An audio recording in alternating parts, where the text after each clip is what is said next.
Hello student, आज हम लोग बात करने जा रहे हैं एम्पलीट्यूड मॉड्यूलेशन और इसके कुछ बेसिक इक्वेशंस के बारे में।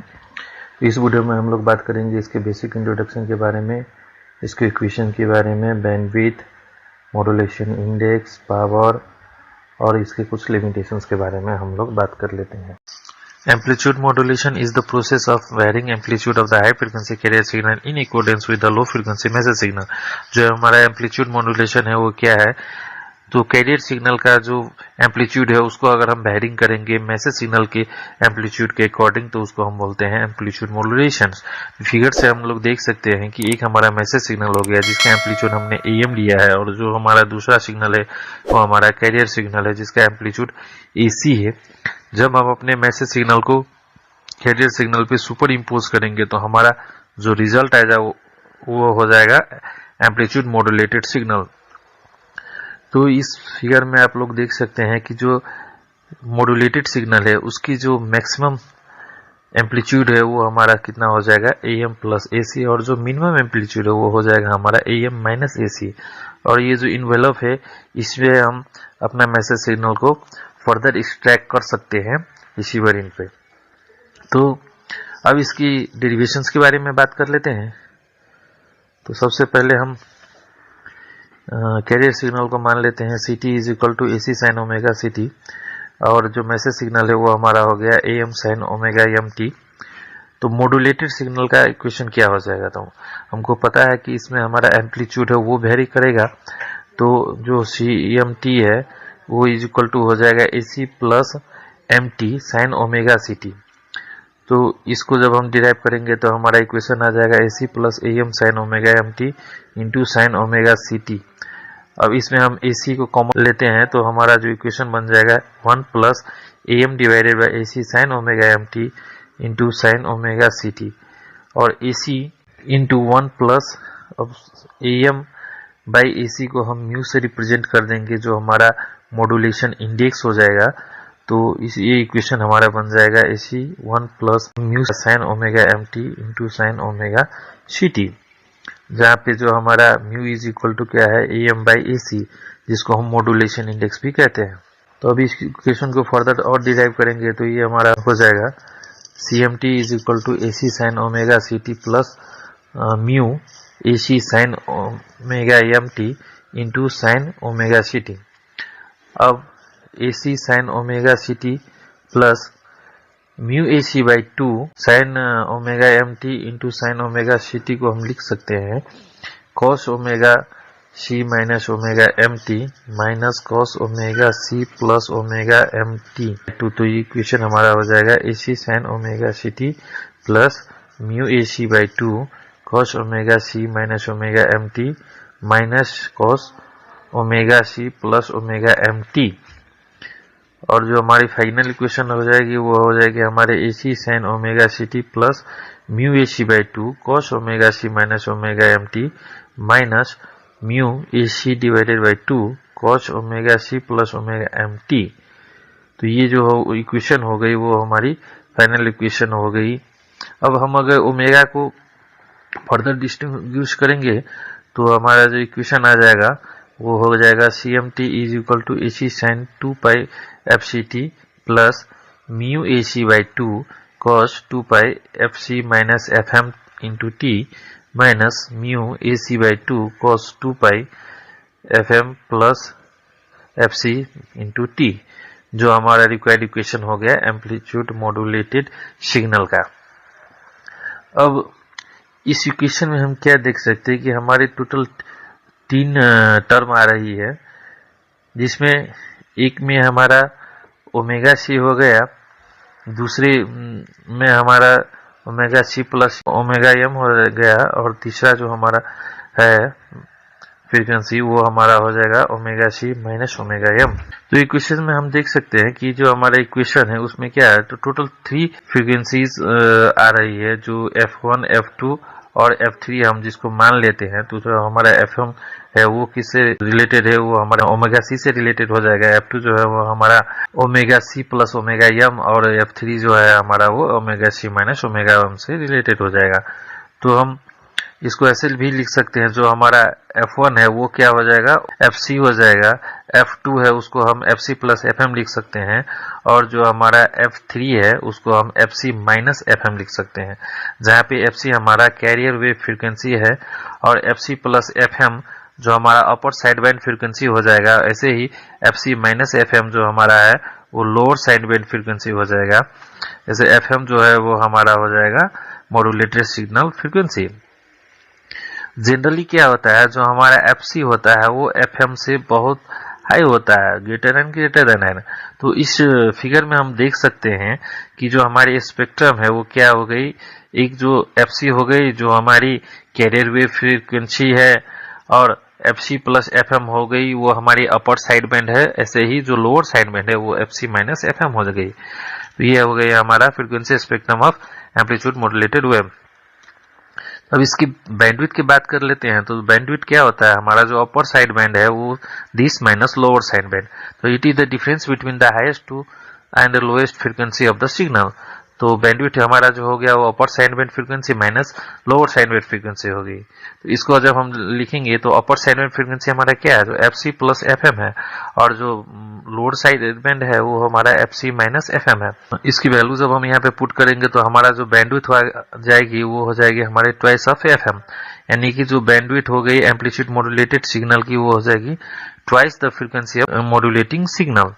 जो हमारी मैसेज सिग्नल है उसकी फ्रीक्वेंसी को ट्वाइस अगर हम कर दें तो हमारा मॉड्यूलेटेड फ्रीक्वेंसी का बैंडविड्थ आ जाएगा। अब हम लोग बात कर लेते हैं मॉड्यूलेशन इंडेक्स के बारे में। तो अभी हमने ऊपर की इक्वेशंस में देखा जो म्यू इज इक्वल टू हमने क्या लिखा था, AM डिवाइडेड बाय AC।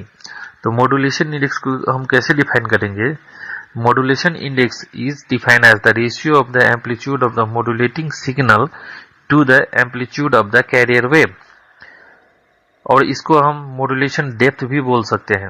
अब मॉड्यूलेशन इंडेक्स की कुछ केसेस है जो हम देख लेते हैं। जैसे हमारा मॉड्यूलेशन इंडेक्स अगर 1 होगा, जिसको हम 100% भी बोल सकते हैं, क्योंकि जो हमारा रेशियो है उसके वैल्यू अगर 1 आ जाएगी और इसको हम 100 से मल्टीप्लाई कर देंगे तो हमारा मॉड्यूलेशन इंडेक्स जो है वो हमारा 100% हो जाएगा। तो इस केस में जो हमारी मॉड्यूलेटेड वेव है उसकी जो मैक्सिमम एम्पलीट्यूड होगी वो AC प्लस AM ही होगी, और मिनिमम जो एम्पलीट्यूड है वो हमारा AC माइनस AM होगा।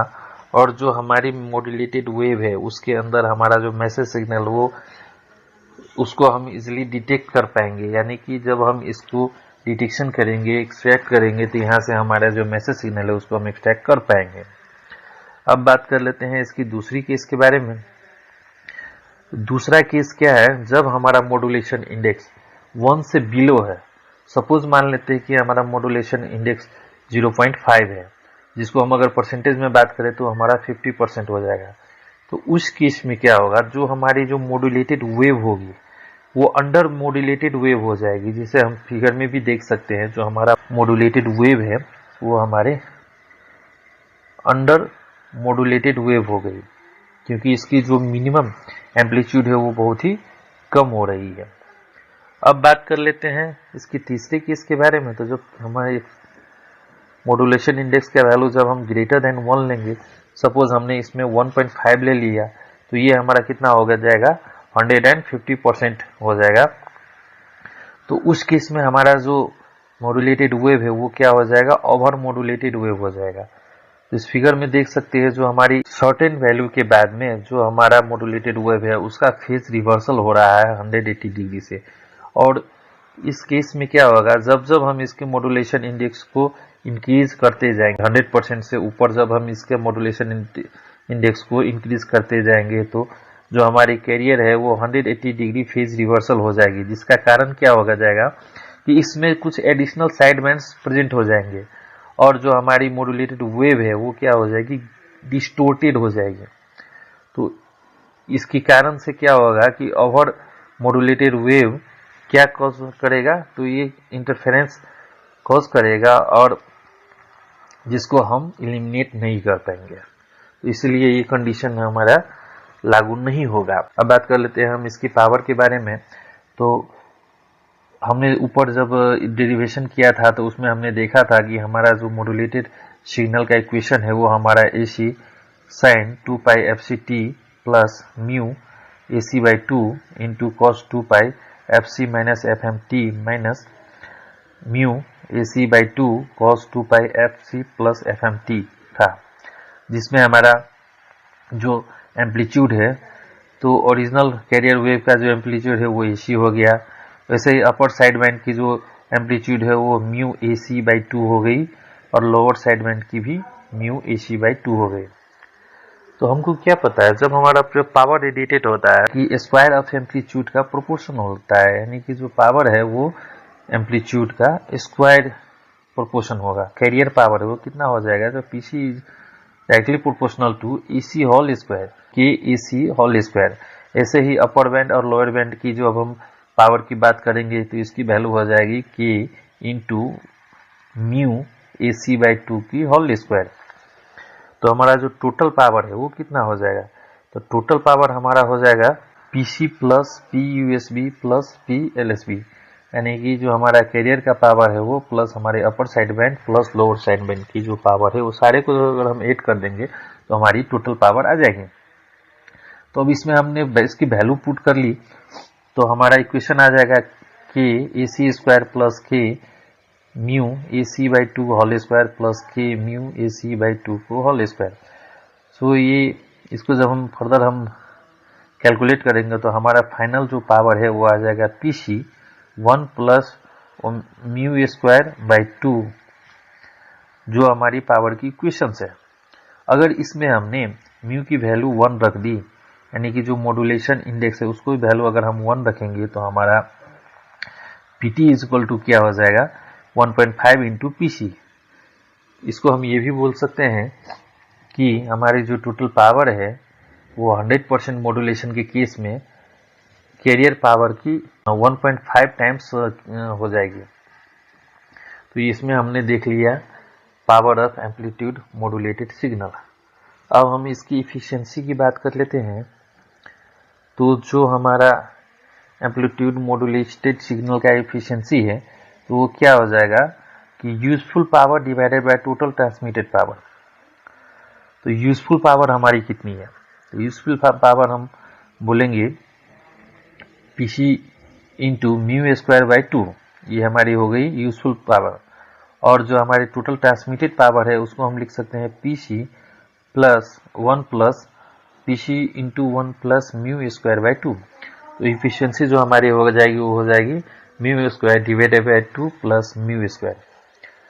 अगर हम म्यू की वैल्यू 0.5 रखेंगे तो हमारी जो इफिशियंसी है वो हमारा हो जाएगा 11.1%। और अगर हम म्यू की वैल्यू 1 रखते हैं तो उस केस में हमारा जो एफिशिएंसी है वो हो जाएगी 33.3%। तो hence the maximum efficiency of the AM is 33.3%। जो हमारा एम्पलीट्यूड मॉड्यूलेटेड सिग्नल का मैक्सिमम एफिशिएंसी होगा वो 33.3% से ज़्यादा नहीं होगा। अब इसकी कुछ लिमिटेशंस की बात कर लेते हैं। तो इसकी बहुत सारी लिमिटेशंस है। तो मेन हो गया हमारा नॉइजी रिसेप्शन है।